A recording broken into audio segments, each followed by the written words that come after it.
नैमिसारण चक्र तीर्थ में प्रमुख है। तो नैमिसारण तीर्थ में 88,000 चक्र तीर्थ हुए। तो कहने लगे कि भाई इस कलयुग में वेद विद्या रहित तो मनुष्यों को प्रभु भक्ति कैसे मिलेगी। वेद विद्या रहित यानी वेदों को तो हम पढ़ते नहीं है।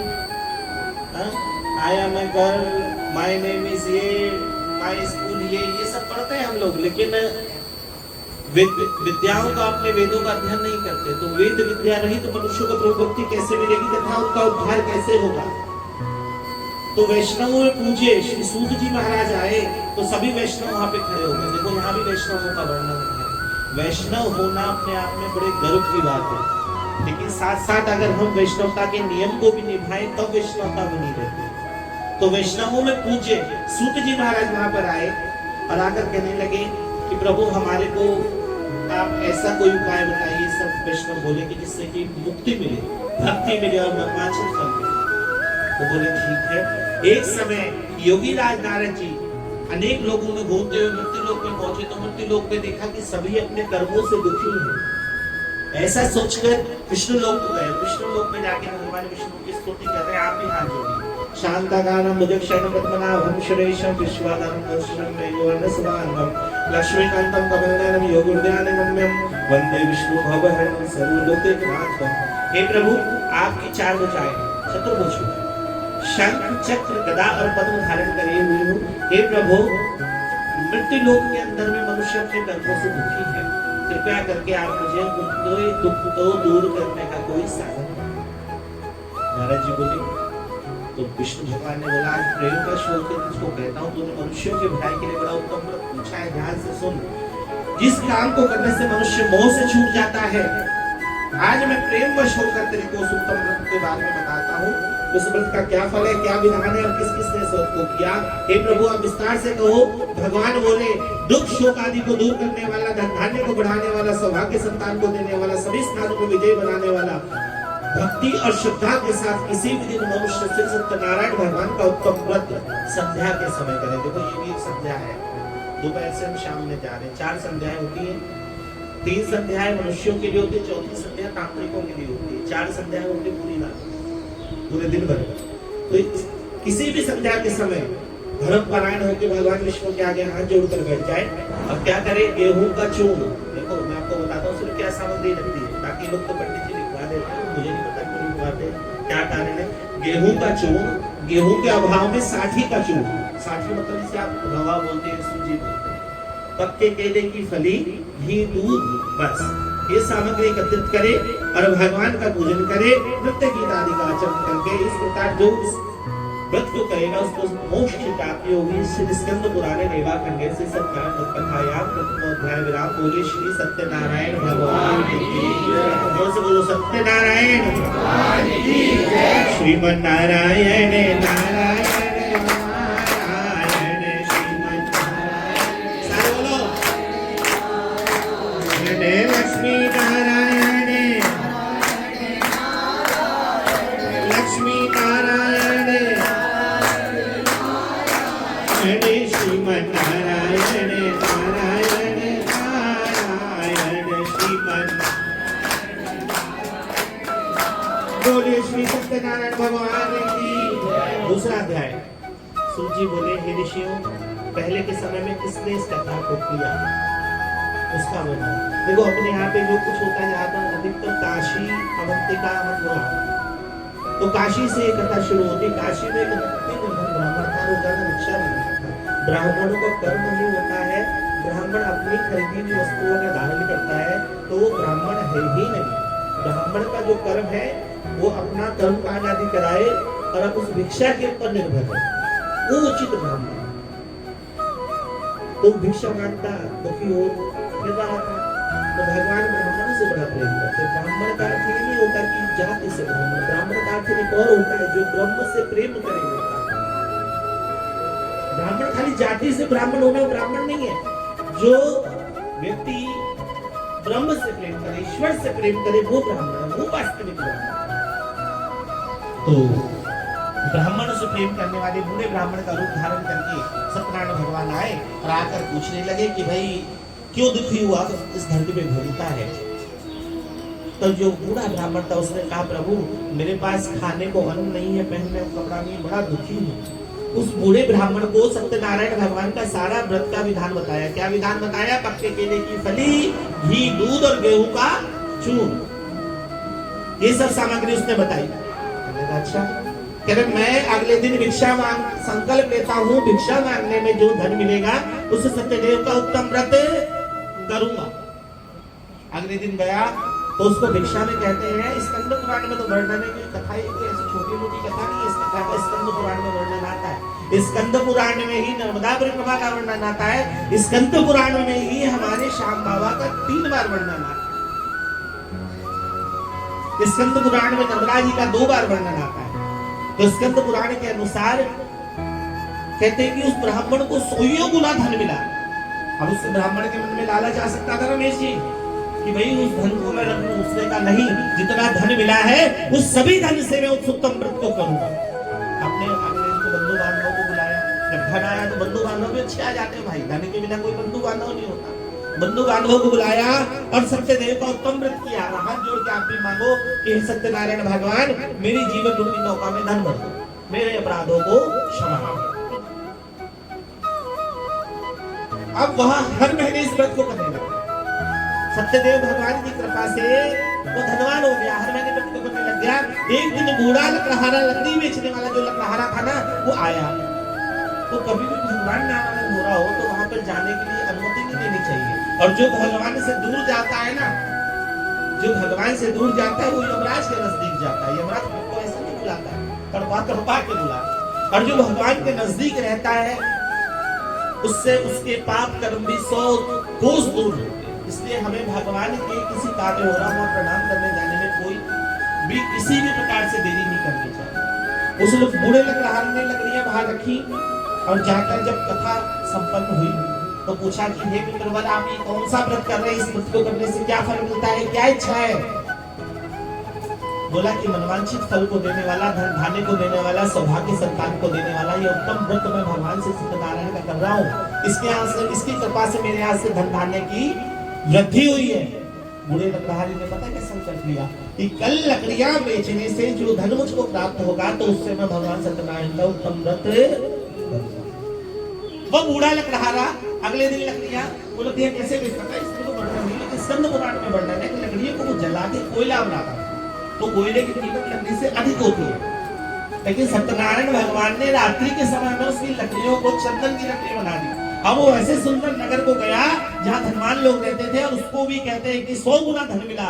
उसने उस धन से श्री सत्यनारायण भगवान का उत्तम व्रत किया और मनोकामना मांगी कि हे प्रभु मेरे अपराधों को क्षमा करो और मेरी नौका में, जीवन रूपी नौका में क्या कर दो, धन भर दो। और क्या क्या लेके गया सामग्री? पक्के केले की फली, घी, दूध और गेहूं का चूर्ण, ये सामग्री एकत्रित करी और श्री सत्यनारायण भगवान का विधि विधान से पूजन किया। उस दिन से वह लकड़हारा अंततः सुख भोग कर श्री वैकुंठ धाम चला गया। इस स्कंद पुराण रेवा खंडे श्री सत्यनारायण कथाया 2य अध्याय संपूर्ण। बोलिए श्री सत्यनारायण भगवान की जय, कृष्ण कन्हैया लाल की जय। सब मेरे साथ बोलिएगा।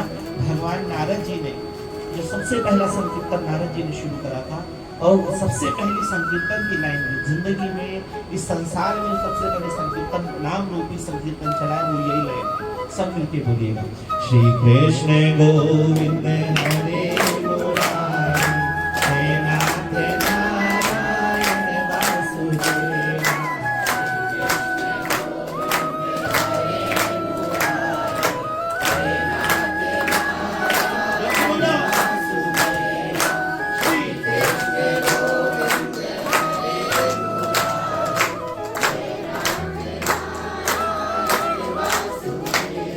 गोविंद मेरो है, गोपाल मेरो है, बोलो अरे बोलो भाई। गोपाल मेरो है, श्री गोवर्धन हरि बाबा श्याम मेरो है, श्री गोवर्धन हरि बाबा श्याम मेरो है। भजो राधे गोविंद, भजो राधे गोविंद, भजो राधे गोविंद। से सत्यनारायण कथायां 2य अध्याय संपूर्ण। बोलिए श्री सत्यनारायण भगवान की जय हो। तीसरा अध्याय सूत जी बोले, देखो अगर प्यार से सुनोगे तो 5 अध्याय ऐसे संपूर्ण हो जाएंगे, पता नहीं लगेगा। अब प्रेम से नहीं सुनोगे, बेचारे पंडित जी आते हैं, मैं तो पंडित जी क्या हूँ, मैं तो महापापी हूँ, भगवान के चरणों का दास हूँ, आप जैसे वैष्णवों का दास हूँ। बेचारे पुजारी जी आते, कथा कहते हैं, आधे लोग कुत्ता मार रहे होते हैं, आधे लोग खड़े होते हैं, आधे लोग मेहमानों को रिस्पेक्ट कर रहे होते हैं, आए गए को देख रहे होते हैं। कथा सुनो प्रेम से, 5 अध्याय कैसे निकल जाएंगे आपको खुद पता नहीं लगेगा। तीसरा अध्याय, पहले के समय में उल्कामुख नाम का राजा था। देखो कितना सुंदर नाम, पहले के नाम कितने अच्छे थे, तो मैं नाम पे बड़ा जोर देता हूँ। आप जैसा नाम दोगे ना वैसे बच्चे में गुण आएगा। अब आप नाम वो रखो कि पता लगे घर के कुत्ते का नाम भी रोमी, टॉमी, सोमी है और उसका भी नाम ये तो बस कुत्ता ही आएगा, बुलाओगे, या फिर वो बालक कुत्ते की तरह व्यवहार करेगा। हमेशा बच्चों के नाम ऐसा रखो जो कि अगर बुढ़ापे में बालक ना सुने तो गोविंद सुन के आपकी मदद करने के लिए ऐसा नाम। तो पहले के समय में उल्कामुख नाम का राजा, आपने भूगोल में पढ़ा होगा कि उल्काएं होती गिरती है, उल्का पिंड होते हैं, गिरते हैं चमक छोड़ते हैं, जब गिरते हैं तो भी चमक छोड़ते हैं। तो उल्कामुख नाम का राजा था, बड़ा जितेंद्रिय था, बुद्धिमान था, पृथ्वी पर निर्धनों को धन देता, ब्राह्मणों को धन देता, गरीबों को धन देता, मदद करता प्रत्येक व्यक्ति की। उसने भी भद्रशिला नदी के तट पर सत्यदेव का उत्तम व्रत किया। तमिलनाडु में मंदिर बना हुआ है, मंदिर भी इतना सुंदर है, साउथ साइड में मंदिर है भगवान का, कि वहाँ केले के पत्ते भी पत्थर से बने हुए, लेकिन आपको ऐसे लगेंगे ओरिजिनल। वो जिसका नाम है भद्रशिला नदी, भद्रशिला नदी के तट पर व्रत करा। तो वहाँ एक साधु बनिया, साधु नाम का बनिया नौका को किनारे पे ठहराकर आया। पहले के समय में धरती कम हुआ करती थी और जल अधिक हुआ करता था। आप साइंस में भूगोल में पढ़ना, किसने जो पढ़ा होगा उसको पता होगा। तो पहले जो व्यापार होता था वो नाव के साथ, जहाज के सहारे होता था, और इत्तेफाक क्या होती थी, नाव डूबने वाली होती थी, अधिकतर ये होता था। अभी आगे आएगा इससे। तो उस साधु ने नाव को किनारे पे ठहराया और ठहराकर वहां जब राजा ने उसे प्रसाद दिया तो हाथ जोड़कर, राजा है भाई, राजा के आगे तो आप भगवान के आगे चैन से नहीं बैठ सकते, तो आपको राष्ट्रपति से मिलने क्या दिया जाएगा। हाथ जोड़कर बोला कि ये राजन, भक्त युक्त चित्त आप किस देव का पूजन कर रहे हैं, इससे क्या मनोकामना पूर्ण होती है। राजा ने बोला कि महाशक्तिमान पुत्र प्राप्ति के लिए, पुत्र की प्राप्ति के लिए महाशक्तिमान श्री सत्यनारायण भगवान का व्रत कर रहा हूँ और निश्चित इससे मेरे यहाँ पर संतान होगी, ऐसा व्रत कर रहा हूँ। उसने कहा ठीक है, प्रसाद पाया, अपनी पत्नी की प्रसाद लेकर अपने घर को गया। जब व्यापार से निवृत्त होकर घर को गया तो अपनी पत्नी लीलावती से कहा कि जब हमारे संतान होगी तो मैं भी सत्यनारायण का उत्तम व्रत करूंगा। उसकी पत्नी संसारिक धर्म में प्रवक्त होकर सत्यनारायण भगवान की कृपा से गर्भवती हो गई और 10वें महीने में उसके यहाँ एक सुंदर कन्या का जन्म हुआ। कन्या का छठी संस्कार होता है, छठी होता है, नामकरण होता है, सारा करके। पत्नी ने बोला प्रिय, आपने व्रत का संकल्प लिया था, व्रत करें। बोला कौन सा व्रत करने के लिए, इसके विवाह पे करें। अच्छा, बेटी का धंधा बहुत जल्दी बढ़ता है। शुक्ल पक्ष का चंद्रमा देखा है आपने, आप खैर जानते ही नहीं होंगे। 2 पक्ष होते हैं हिंदुओं के पास, महीने में 2 पक्ष होते हैं पूरे महीने में, एक होता है कृष्ण पक्ष, एक होता है शुक्ल पक्ष। शुक्ल पक्ष में पहली तारीख से लेकर 15 तारीख तक प्रथमा, द्वितीया, तृतीया, चौथ, पंचमी, छठ, सप्तमी, अष्टमी, नवमी, दशमी, एकादशी, द्वादशी, त्रयोदशी, चतुर्दशी और अमावस्या, एक पक्ष विराम हो जाता है। अमावस्या के दिन चंद्रमा दिखाई नहीं, क्योंकि सूर्य की जो युति होती है अमावस्या पे तेज है, इसलिए अमावस्या की जो रात्रि है वो तांत्रिकों को होती है, जो तंत्र शास्त्र नाम मानती है। उसके बाद फिर 15 दिन शुरू होते हैं, प्रथमा, द्वितीया, तृतीया, चौथ, चतुर्थी, पंचमी, छठ, सप्तमी, अष्टमी, नवमी, दशमी, एकादशी, द्वादशी, त्रयोदशी, चतुर्दशी और पूर्णिमा। पूर्णिमा के दिन चांद गोल हो, तो अमावस्या के बाद चांद एक तार के बराबर होता है पहले दिन, और जब पूर्णिमा आती है 15वें दिन कैसे गोल हो जाता है। इसी प्रकार से पुत्री का धन होता है। 15 साल कैसे बीत जाते, 10-11 साल कैसे बीत जाते पता नहीं चलता। वो तो अपने कर्म में लग गया, अपना कमाई के साधन में लग गया। जब उसने घर आकर देखा कि पुत्री तो यौवन अवस्था को प्राप्त हो चुकी है, तो उसने दूत को बुलाया। दूत को बुलाकर दूत को भेजा, कहा कंचन नगर, कंचन नगर कलकत्ता का पुराना नाम, कलकत्ता से एक बड़ी पुत्र को, पहले के समय में भैया दूत ढूंढा करते थे, जो दूत होते थे प्रत्येक समाज के एक दूत होते थे, वो वर कन्या आदि ढूंढते थे। तो दूत को कंचन नगर भेजा, कंचन नगर भेजकर वहां से एक बड़ी पुत्र को लेकर आया और वहां से मणिपुत्र को लाके उसके साथ धूमधाम से अपनी कन्या का विवाह कर दिया। लेकिन दुर्भाग्यवश वो उस दिन भी व्रत करना भूल गया। सत्यनारायण भगवान क्रोधित हो गए, श्राप दे दिया कि जाओ तुम्हें दारुण दुख।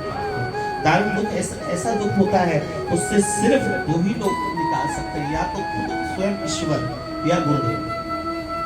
उसके अलावा इस संसार में कोई पैदा ही नहीं हुआ जो दारुण दुख से निकाल सके। जैसे कहते हैं ना, काला पानी में सजा हुआ व्यक्ति थी, पहले अंडमान निकोबार द्वीप समूह में डाल दिया जाता था, ना कोई आगे ना कोई पीछे। इस तरह से दारुण दुख होता है। तो भगवान ने तो श्राप दे दिया।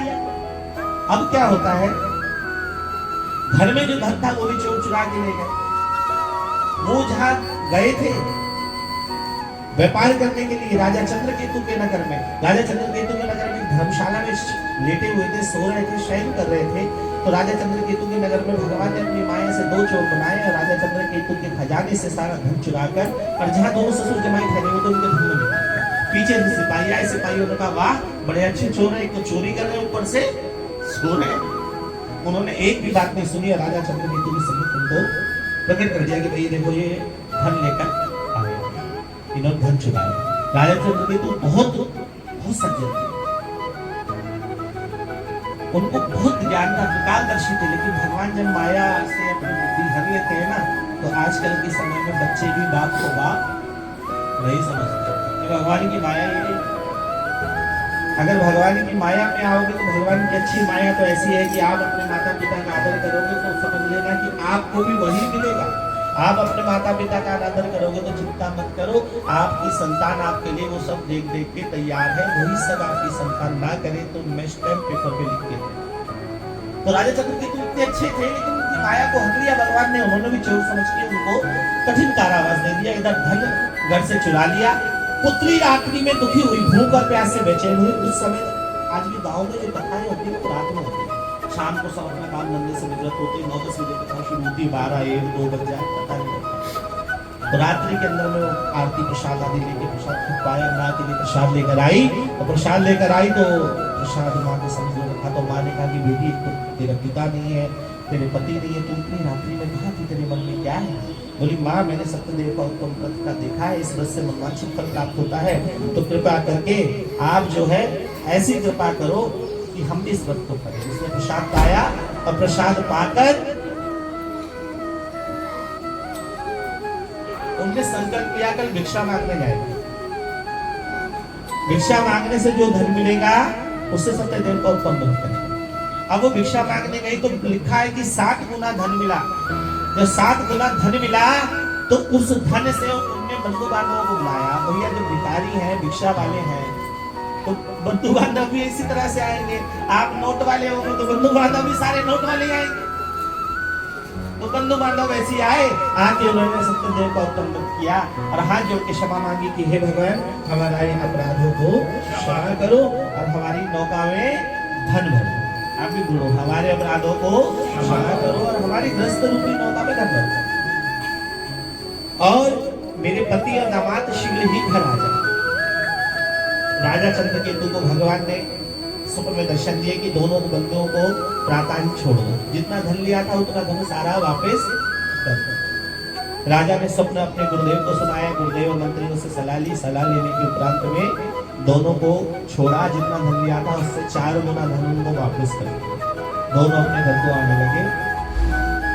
पुराने रेवा कटे से 17 कथाया तृतीय अध्याय संपूर्ण। बोली श्री कृष्ण कन्हैया श्रीमद वल्लभाधीश श्याम सुंदर श्री अपने बोलो बोलो प्रेमियों श्याम बाबा की जय। बोलो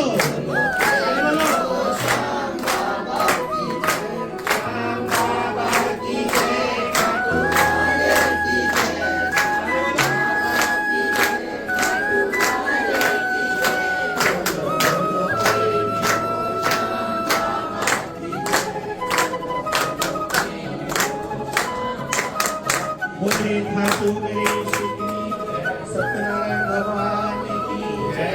सूची बोले वैश्य ने मंगलाचरण करके यात्रा आरंभ कर। देखो मैं आपको एक चीज सिखाता हूँ, आपके लिए उत्तम रहेगा। आप घर से जब भी निकलो, घर में अगर ताला भी लगा के निकल रहे तो भगवान का पहरा लगा दो। कोई चोर निकल लेना, कोई चोर आपके घर में चोरी नहीं कर सकता। जब भी आप अपने कार्य में ले जाते हो, आपके हर किसी घर में ठाकुर बाड़ी होती है, ठाकुर का मंदिर, भगवान पे छोटा सा मंदिर होता है, बड़ा तो आजकल कम रखते हैं लोग, रमेश जी बड़ा मंदिर रखा है, कितने से मंदिर होते हैं घर में, बेडरूम, ड्राइंग रूम, ये रूम वो रूम तो बड़े बड़े होते हैं, लेकिन मंदिर छोटा है। तो अपनी ठाकुर बाड़ी में हाथ जोड़ो और प्रणाम करो कि प्रभु इस कार्य के लिए जा रहे हैं, हमारे लिए कार्य अच्छा हो तो सफल बनाना, और पीछे से घर का ध्यान रखना, लिख कर दे रहा हूँ, भगवान का पहरा लग जाएगा, कोई चोर चोरी नहीं कर सकता, भरोसा पक्का। मैं तो भरोसा पक्का रख के चलता हूँ, 15-15 दिन नंदाने में ताला लगा के मेला में घूम के आते, कोई कुछ नहीं करता। तो वैश्य का मंगलाचरण किया, मंगलाचरण इसलिए कहते हैं कि प्रभु हम इस कार्य के लिए जा रहे हैं, आप कृपा करो, और पीछे से घर का भी ध्यान रखना। तो मंगलाचरण करा, मंगलाचरण करने पर थोड़ी दूर पर जाकर भगवान ने कहा कि इसकी परीक्षा एक बार और हुई। दंडी स्वामी का वेश धारण किया। दंडी स्वामी आप देखते होंगे कई संतों के पास एक दंड होता है जो कपड़े से ढक के रखते हैं, और जब वो अधिकारी हो जाते, थोड़े बड़े हो जाते हैं, तो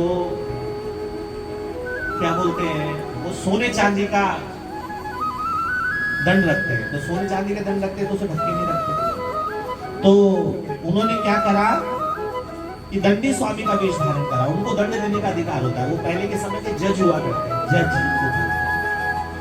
तो दंडी स्वामी का वेश धारण करा, दंडी स्वामी का वेश धारण करके और बनिए से पूछा कि हे साधु, तेरी नाव में क्या है? उसने भी यही बोला था, उसने भी यही बोला कुछ भी नहीं है, मेरे नाव में तो मेरे पत्ते भरे हैं। भगवान ने कहा जा तेरा वचन सत्य हो। अब वो बेहोश हो गया, क्योंकि देखो ध्यान से सुनना, जब गृहस्थी धन से परिपूर्ण होती है ना, तो नाव दबी रहती है, घर की हर एक बात दबी रहती है, आप कितना भी पाप कर लो दबा रहेगा। और जब घर गृहस्थी के अंदर धन नहीं होता ना, तो बात ऐसे उछल के भाग जाती है। इसी प्रकार जीवन की नैया क्या होता है कि तेल मांग रहा हूं, तो घर गृहस्थी की नैया भी इसी प्रकार से डूब जाती है। अब क्या होता है, ध्यान से सुनना, वो नैया ऊपर उड़ गई, क्योंकि उसमें बेल पत्ते, उसने कहा था बेल पत्ते आदि भरे हो, तो बेल पत्ते आदि भर गए। थोड़ी दूर पे दंडी स्वामी आसन लगा के बैठे। अब साधु तो जो था, साधु क्या करा, साधु जो था वो मूर्छित हो गया। अब जमाता ने होश कराया, जमाता कौन, जमाई ने होश कराया, ताकि उनकी शरण में चलना चाहिए जिनकी शरण के अंदर जाने से उद्धार होता है। हाथ जोड़ के फिर भगवान की शरण में आइए, भी हाथ जोड़े कि हे प्रभु, आपकी माया को ब्रह्मा और शिव आदि शक्ति जगत जननी नहीं जान सकती, मैं ज्ञानी क्या जानूंगा, मेरे अपराधों को क्षमा करो और मेरी नौका में धन भर दो, मेरी नौका में, अरे बोलो ना धन चाहिए तो मेरी नौका में धन भर दो। भगवान ने कहा दुर्बुद्धि, मेरी माया को तो ब्रह्मा और शिव भी नहीं जान सकते, तू क्या जानेगा, जा मैंने तुझे धन दिया। और धन परिपूर्ण करने के बाद साधु अपने नगर को गया। जैसे नगर को गया तो पहले तो उसके जो रिश्तेदार थे, वो बंधु बांधव भिक्षा मांगने वाले थे, देखा भाई साधु आ रहे, दूत भी आ गए, दूत करने के साधु आ गए, चलो नगरी में खबर करो। अब जैसे नगर में दूत आए तो उसकी धर्मपत्नी सोचने लगी क्या पता कि अरे साधु आ गए।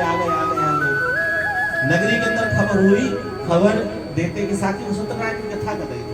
तो कथा शुरू होने से पहले वो तो चली गई, जो उसकी पत्नी थी लीलावती, कथा शुरू होने से पहले चली गई। पुत्री को बोला तो प्रसाद आदि बांट कर आ जी। वो पुत्री ने उल्टी सीधी तो पूजा करी और प्रसाद बांटा नहीं बांटा, खाया नहीं खाया, अभाग्य पति दर्शन को चली गई। इसके अंदर कोई लिखा हुआ है कि भगवान ने मौका सहित उसको पानी में डुबो दिया। भगवान किसी की नैया नहीं डुबो, भगवान कभी किसी की नैया को नहीं डुबो। भगवान इसके पुराण के अनुसार भगवान ने एक ऐसे माया का पर्दा लगा दिया कि उसका पति उसको दृश्यमान हुआ ही नहीं, दिखाई दिया। साधु फिर समझ गया कोई ना कोई गलती हुई, उसने हाथ जोड़े, हे प्रभु मेरे अपराधों को क्षमा करो और मेरे को ऐसा कोई वरदान दो जिससे कि मेरे ये सब कुछ दिखाई दे। भगवान ने कहा आकाशवाणी में, देखिए मेरे गुरुदेव बताते कि वो आकाशवाणी होती थी, पहले भगवान आकाश से बोलते थे कि ये अपराध है। आजकल गुरुओं के मुख से बोलते हैं कि अपराध है, जो कोई सत्य की राह पे चलने वाले गुरु को, ऐसे तो बहुत सारे गुरु हैं।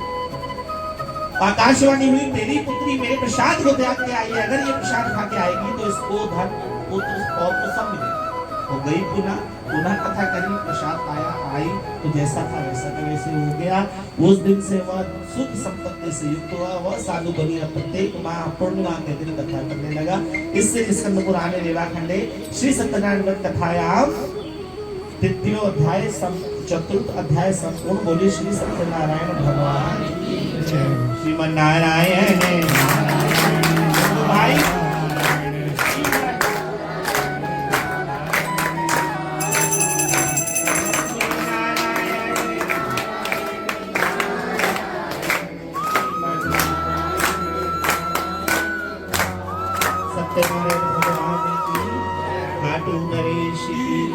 राजा रामचंद्र भगवान वैसे तो कथा में 7 अध्याय है, लेकिन आजकल के पुस्तक में 5 अध्याय आते हैं, तो 5 ही सुन लो, सबको पता लग गया कि भाई 5 सुनने से ही लोग घबरा जाते हैं, तो 5 करते हैं। सूत जी बोले ऋषियों आगे की कथा कहता हूँ, अगर तुम्हारा ध्यान है तो। ऋषियों ने कहा प्रभु जरूर सुनाइए, हम सुनना चाहते हैं वर्णन।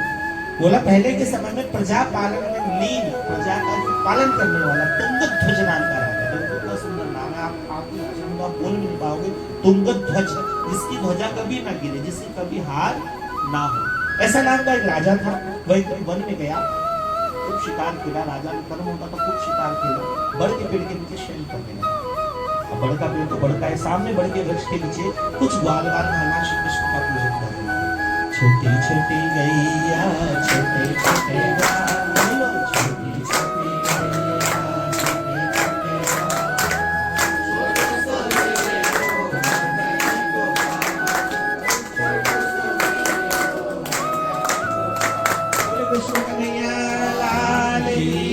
सत्यनारायण भगवान।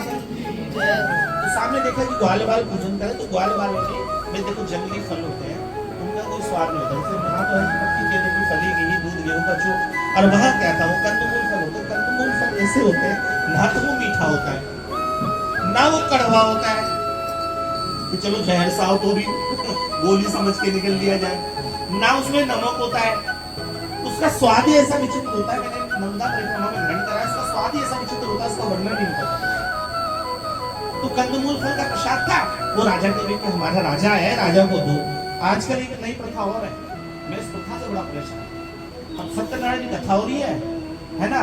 अब जैसे माना कि संतोष समझदार है या ये समझदार है, मुझे लगती है, ये दोनों लगती है थोड़ी सी और बनती भी है। अब ये कहेंगे कन्या ढूंढो। अब भाई सत्यनारायण भगवान की कथा हो रही है, एक चीज बता दो, सत्यनारायण भगवान की कथा हो रही है, तुम ढूंढ रहे हो कन्या। जब देवी जी का पूजन हो रहा तब कन्या को प्रसाद सबसे पहले देना चाहिए। सत्यनारायण भगवान को कन्या बताए कोई मेरे को, ऐसा नहीं। खुद तो मरो मरो सनम, 2-4 को लेके मरो, ऐसा मत करो। सत्यनारायण भगवान की कथा हो रही है, उन्होंने किसको प्रसाद दिया सबसे पहले? राजा को। तो सबसे पहले जैसे आपके घर में माता जी बड़ी है, तो इनको प्रसाद देना चाहिए कि माता जी आप है ना, अपने घर के बड़े को प्रसाद देना चाहिए। गलत है। अब आगे से ऐसा मत करना कि कथा होगी सत्यनारायण की कन्या को ढूंढो। कीर्तन हो रहा हो तो कन्या, अब देवी जी का कीर्तन हो रहा तो पहले कन्या को तुम प्रसाद दो, मैं मानता हूँ। देवी जी का पूजन हो रहा तो कन्या को प्रसाद दो। ये नियम जो गलत करते हैं ना, उससे बड़ा दुख होता है। अब उन्होंने राजा को प्रसाद दिया, राजा उस प्रसाद को त्याग के अपने सुंदर नगरी को आया। भगवान ने अपनी माया से ऐसा आवरण ढका कि उसे अपना पुत्र पौत्रादि सब नष्ट मिला। 100 पुत्र थे। आजकल किसी को 2 बालक करो कहता ना भाई एक ही को होता है। मतलब हिंदुओं की तो जनसंख्या घटने को हो रही है, तो 100 पुत्र, 100 के 100 पुत्र नष्ट। राजा को समझते देवी में बुद्धिमान था, भगवान वालों को ढूंढ कर भगवान का दोबारा पूजन कराया। गोविंद मेरो है, गोपाल मेरो है, गोपाल मेरो है, भजो राधे गोविंद भजो राधे, भजो राधे भजो राधे। कृष्ण सत्यनारायण भगवान की जय हो। उनको भी लगे कि मेरी कथा हो रही है। तो सत्यनारायण भगवान प्रसन्न हुए, जो तुंगध्वज का राज्य का समय से ऐसा ही हो गया। जिन्होंने पहले समय में इस कथा उठा दी, कथा संपूर्ण हो गया, आपको पता ही नहीं लगा होगा। मैं नहीं जानता कि कोई पंडित जी आते आप ऐसे करते, मैं खुद सोता है, दूसरों को सोता। कथा ऐसी होनी चाहिए, तू भी सुनो मैं भी सुनो। मैं मरूंगा तो तुझे साथ लेके मरूंगा हरिनाम के चरणों में, और हरिनाम के चरणों में जो मरता है ना उसका उद्धार होता है। मेरे गुरुदेव कहते थे अपने श्याम कन्हैया से कर ले थोड़ा सा व्यापार, अपने श्याम कन्हैया से कर ले थोड़ा सा व्यापार, अपने श्याम कन्हैया से कर ले थोड़ा सा व्यापार, अपने श्याम बोलो कन्हैया से कर ले थोड़ा सा व्यापार। घर तेरे पास में दौलत नहीं तो घर तेरे पास में दौलत नहीं तो देगा बेशुमार, अपने श्याम कन्हैया से कर ले थोड़ा सा व्यापार। खाटू नरेश जी जय हो। सबसे पहले इस कथा को एक ब्राह्मण ने कहा था, याद होगा जो भिक्षा मार के कहा था, उसने क्या करा अगले जन्म में सदानंद नाम का जो ब्राह्मण था, पहले नाम नहीं बताया, नाम बता रहे हैं, सदानंद नाम का ब्राह्मण था, उसने सुदामा का जन्म लिया, मोक्ष हो गया। उसके बाद लोकामुखी नाम का राजा था जिसने भद्रशिला नदी की कथा करी थी, वो राजा दशरथ हुआ और वैकुंठ को प्राप्त हुआ। कौन सा राजा दशरथ? जिसने भगवान श्री रंगनाथ जी के मस्तिष्क में लाल लगवाया। रंगनाथ जी का मंदिर भारत में 4 धाम है। 4 धाम कौन कौन से हैं? बद्रीनाथ, रंगनाथ, जगन्नाथ, द्वारका। ये उत्तराखंड के 4 धाम है, यमुनोत्री, यमुनोत्री, केदारनाथ। भारत के जो 4 धाम है बद्रीनाथ, रंगनाथ, जब द्वारकानाथ और जगन्नाथ। तो रंगनाथ जी जो है कृष्णा पल्ले में, वहाँ पे एक लाल बहुत कीमती पत्थर लगा है और मोक्ष को प्राप्त हुआ। और साधु नाम का बन गया, मोरोध्वज बना। तो भगवान उससे मांगने के लिए गए कि अपने पुत्र मेरे साथ जो आया उसके लिए तेरे को अपना वो देना, पुत्र छीन के देना। तो पुत्र को छीन के दिया और मोक्ष को प्राप्त हुआ। महाराज तुमको स्वयं भू मनु है, एक स्वयं भू होता है मनु। जब इस धरती का समस्त धरती का नष्ट करना होता है, भगवान को लीन करना होता है, भगवान 3 चीजों में लीन करते हैं पृथ्वी को, या तो अग्नि में, या जल में, या वायु में। तो पहले जल में प्रलय, तो प्रलय करनी होती तो एक व्यक्ति को चुनते हैं, जैसे माना रमेश जी को चुन लिया, इनके साथ सप्तऋषि बिठा देंगे और सब चीज में एक चीज रख देंगे इस नैया को, और खुद कश्यप बन के, कछुआ बन के उस नैया को पकड़कर और उस वैतरणी से उस सागर से पार करता है। उसको बोलते हैं स्वयंभू मनु, स्वयंभू मनु। वो फिर शत्रुपा के साथ में मिलकर सृष्टि की रचना करता है, वो कहलाता है ब्रह्मा का मानस पुत्र। अब कथा विराम हो, इसके पुराने देवा खंडे से सत्यनारायण कथा विराम संपूर्ण। सत्यनारायण भगवान की जय हो। बोलो कृष्ण कन्हैया श्री कृष्ण हरे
नारद करत निरंजन, नारद करत निरंजन, घंटा मणि गाजे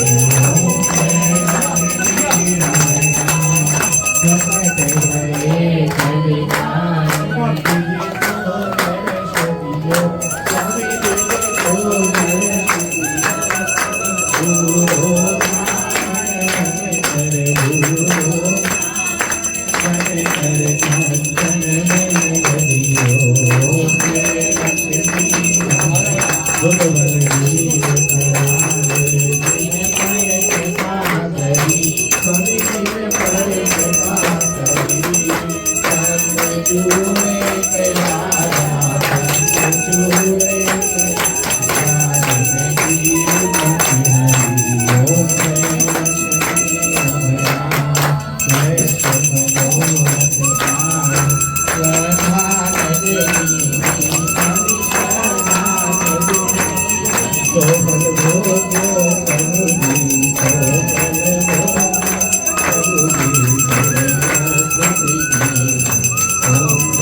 जिसने नहीं करी कर लो आरती।